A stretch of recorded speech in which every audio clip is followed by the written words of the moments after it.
በአላህ ስም እጅግ በጣም ሩህሩህ በጣም አዛኝ በሆነው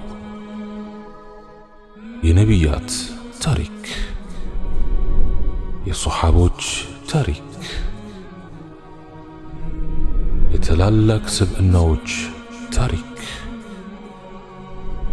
የተለያዩ አስተማሪ ታሪኮች ኢላፍ ቲዩብ ሲራ።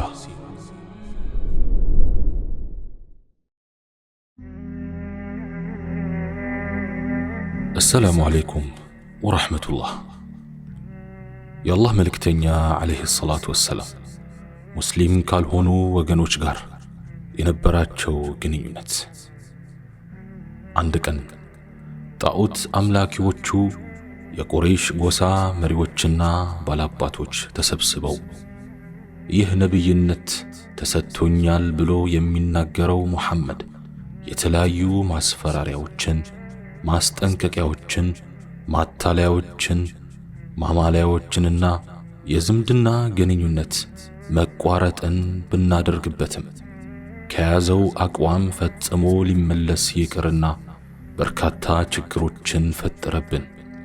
ስለዚህ ቁርጥ ያለ መፍትሄ መፈለግ ያሻል በማለት ተማከሩ። በዚህ ጊዜ ዑትባህ ኢብኑ ረቢዓ ከመካከላቸው ቆመና ይህን ጉዳይ ለኔ ተውት፣ ከሱ ጋር እነጋገርበታለሁ አላቸውና ወደ አላህ መልእክተኛ ዓለይሂ ሰላቱ ወሰላም ቤት በመሄድ ሙሐመድ ሆይ በርግጥ አንተ ማህበረሰባችንን ከፋፍለሃል፣ አንድነታችንንም በታትነሃል። እኔ የተወሰኑ ሐሳቦችን አቀርብልሃለሁ። ምናልባትም ከነርሱ ውስጥ የተወሰኑትን ልትቀበል ትችላለህ። ይኸውም አንተ ይዘኸው በመጣኸው ነገር ምክንያት ገንዘብ ማግኘት የምትፈልግ ከሆነ ገንዘብ ሰብስበን ከኛ የበለጠ ሀብታምና ባለጸጋ እናደርግሃለን። ይዘኸው በመጣኸው ነገር ምክንያት ልዕልናንና ንግስናን ማግኘት የምትፈልግ ከሆነ ከኛ በላይ ባለስልጣን እናደርግሃለን።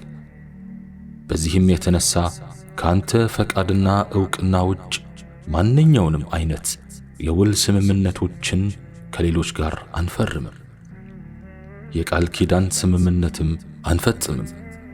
ይህ ይዘኸው የመጣኸው ነገር በህልም እየመጣ የሚያስቸግርህ አንዳች ቅዠት ሆኖ እንዴት እንደምትገላገለው ያላወቅክ ከሆንክ ከዚህ የሚገላግልህ ሐኪም በማምጣት እንዲያክምህ እናደርጋለን አላቸው። ነቢያችንም ዓለይሂ ሰላቱ ወሰላም ንግግሩን በጥሞና ካዳመጡት በኋላ የወሊድ አባት ሆይ ንግግርህን ጨረስክን? በማለት ጠየቁት። እሱም አዎን በማለት መለሰላቸው። አሁን ደግሞ አንዳች ነገር ከኔ አድምጥ አሉትና የፉሲለትን ምዕራፍ የመጀመሪያ አንቀጾች አነበቡለት። ዑትባህ አንቀጾቹን ሲያነቡለት ይርገፈገፍ ነበር።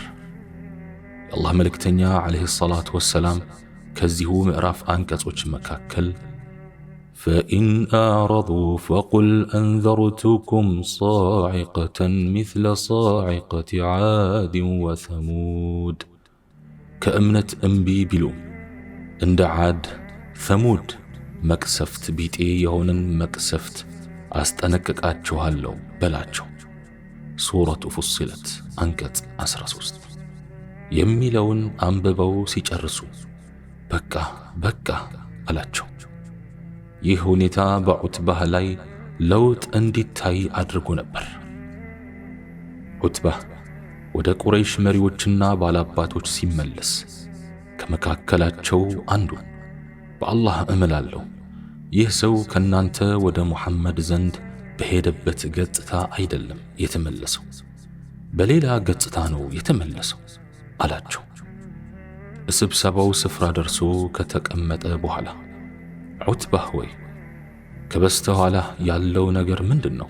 በማለት ይዞላቸው የመጣውን መልስ ለማዳመጥ ጓጉተው ጠየቁት። እናንተ የቁረይሽ ጎሳ መሪዎችና ባላባቶች ሆይ ለቃሌ ታዛዥ ሁኑ። ይህን ሰውና ይዞ የመጣውን ነገር ትታችሁ ራቁት። በአላህ እምላለሁ ከእርሱ የሰማሁት ነገር ወደፊት ታላቅ ነገር ይሆናል። ዓረቦች ትተውት በሌሎቹ ከተገደለ ከችግሩ ትብቃቃላችሁ። በዓረቦች ላይ የበላይ ሆኖ ከወጣ ስልጣኑ ስልጣናችሁ፣ ክብሩ ክብራችሁ ይሆናል። በሱም የተደሰታችሁ ትሆናላችሁ አላቸው። ሰዎቹም የወሊድ አባት ሆይ በርግጥ በአንደበቱ መተት ሰርቶብሃል አሉት። እሱም ይህ በርሱ ላይ ያለኝ ሐሳቤ ነው። እናንተ ደግሞ ለእናንተ ግልጽ የሆነላችሁን ነገር ፈጽሙ አላቸው። ፊዳከ አቢ ወኡሚ ያ ሐቢበላህ። በእስልምና በማቻ አካባቢ ነቢዩ ዓለይሂ ሰላቱ ወሰላም በገዛ ሕዝቦቻቸው እጅ ያላዩት ስቃይ አልነበረም። እሳቸው ግን ለሕዝቦቻቸው ከጥፋታቸው ጋር ምህረትን ጠይቀዋል። ከስህተታቸውም ጋር ይቅርታን ሰጥተዋል። እንደ ሌሎች ነቢያት በሕዝባቸው ላይ አልተቆጡም። ተቻኩለውም ዱዓ አላደረጉባቸውም። በተደጋጋሚ አላህ ሆይ ሕዝቦቼን ማርልኝ እነሱ አያውቁምና ይሉ ነበር። ፈጽሞ ተስፋ መቁረጥን የማያውቁት ነቢይ መካ ላይ ተቀባይ በማጣታቸው መንገዶች ሁሉ ዝግ ናቸው ብለው አላረፉም። መካ ላይ ያጡትን ሰው ሌላ አገር ላይ ለማግኘት ለፍለጋ ተነሱ ወደ ጣኢፍ። የኡሑድ ጦርነት ነቢዩ ዓለይሂ ሰላቱ ወሰላም የቆሰሉበት የተፈነከቱበትና ጀግናውን አጎታቸውን ሐምዛን ረዲየላሁ ዐንሁ ያጡበት ትልቅ የመከራ ቀን ነበር። ነቢዩ ዓለይሂ ሰላቱ ወሰላም ከዚህ የበለጠ የከፋ ቀን አጋጥሟቸው እንደሆነ ተጠይቀውም ነበር። በዚህን ጊዜ በጣኢፍ የገጠማቸውን ሁኔታ አወሱ። የአላህ መልእክተኛ ዓለይሂ ሰላቱ ወሰላም ወደ ጣኢፍ ሲሄዱ መጓጓዣ አልነበራቸውም። በአጀብም አልተንቀሳቀሱ። በእግራቸው ሆነው አገልጋያቸው ዘይድን አስከትለው ጣዖት አምላኪ ሕዝቦችን ወደ ታላቁ ጌታና ወደ እውነተኛው አምላክ ለመጥራት ተስፋ ሰንቀው ከመካ ወጡ። ጣኢፍ ሲደርሱ ሰዎች ሆይ ላኢላሃ ኢለላህ በሉ ስኬትን ትጎናጸፋላችሁ አሏቸው። የጣኢፍ ሰዎች መልስ ግን በነቢዩ ዓለይሂ ሰላቱ ወሰላም ማላገጥ ነበር። አላህ ሰው አጣ እንዴ አንተን የሚልከው አሏቸው። ክብር በሚነካ መልኩም ሰደቧቸው። በአስቸኳይም ጣኢፍን ለቀው እንዲወጡ አሳሰቧቸው። ነቢዩ ዓለይሂ ሰላቱ ወሰላም በጣኢፍ ጎዳናዎች ለቀናት ዳዕዋ ሲያደርጉ ቆዩ። ቢሆንም የሚቀበላቸውና የሚያስጠጋቸው አላገኙም። የጣኢፍ ታላላቅ ሰዎች ከመሳለቅ አልፈው አዋረዷቸው። ይባስ ብለውም ሕፃናትን፣ ሞኞችንና እብዶችን ላኩባቸው። ደማቸው ጫማቸውን እስኪሞላም ድረስም አዛኙ ነቢይ በድንጋይ ተደበደቡ። ሁኔታው እጅግ አሳማሚ ነበር። በዚህ ሁኔታ ደክመው ተጎሳቁለውና ሐዘን ወርሷቸው ከቦታው በመመለስ ላይ ሳሉ መልአኩ ጅብሪል ዓለይሂ ሰላም ከተራራው መልአክ ጋር በሁለት ተራራዎች መውጫ መካከል ብቅ አለ። ለነቢዩም ዓለይሂ ሰላቱ ወሰላም እንዲህ አላቸው፣ አላህ የተራራውን መላኢካ በምትፈልገው እንድታዘው ልኮታል። መላኢካውም ሰላምታ ካቀረበላቸው በኋላ እነኚህን በሁለት ተራሮች መካከል የሚገኙትን ሕዝቦች ተራራውን በማጣበቅ ጨፍልቄ ላጥፋቸው ሲል ጠየቃቸው። እሳቸው ግን ከሕዝባቸው ተስፋ የማይቆርጡ የእዝነት ነቢይ ነበሩና እንዲህ አሉት፣ አይተው አልፈልግም። ከዘሮቻቸው መካከል አላህን በብቸኝነቱ የሚያመልክ በሱ የማያጋራ ሰው ይወጣ ይሆናል አሉት። አዎን፣ የነቢዩ ዓለይሂ ሰላቱ ወሰላም ተስፋ የባዶነት አልነበረም። ከዚህ ኡማ ታላቁ የክህደት ሰው ከአቡ ጀህል በኢስላም ታላቁን ጀግና ሙጃሂድ ዒክሪማን ያስገኘ ጌታ ከጧኢፍ ሰዎችም በርካታ የዲን ታጋዮችን አስገኝቷል። ከዚያም እንዲህ ብለው ዱዓ አደረጉ።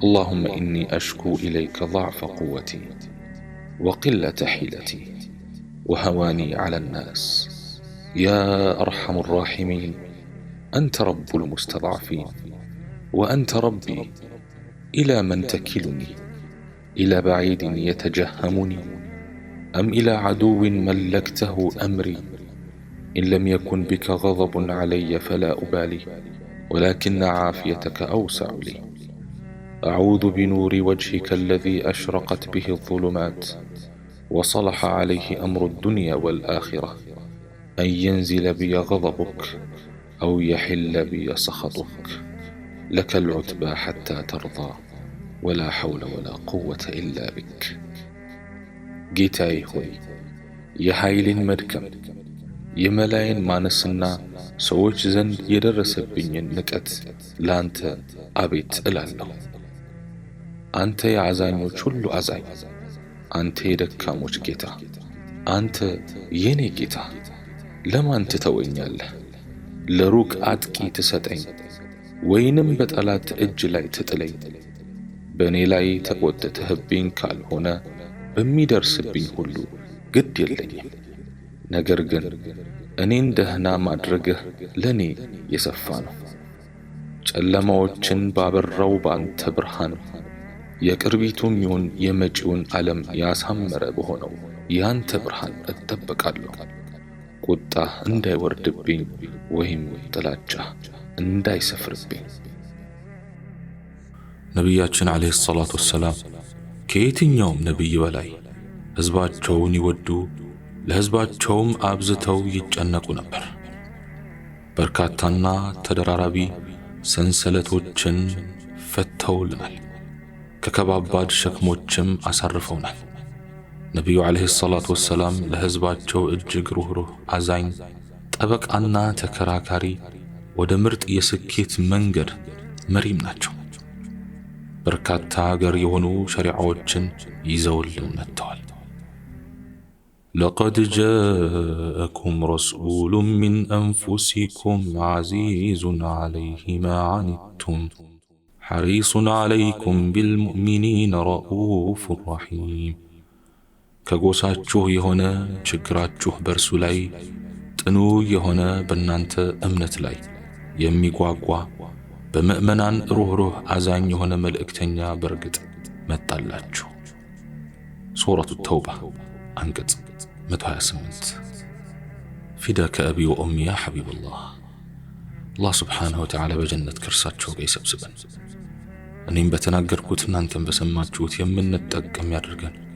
سبحانك اللهم وبحمدك أشهد أن لا إله إلا أنت أستغفرك وأتوب إليك وآخر دعوانا أن الحمد لله رب العالمين والسلام عليكم ورحمة الله تعالى وبركاته.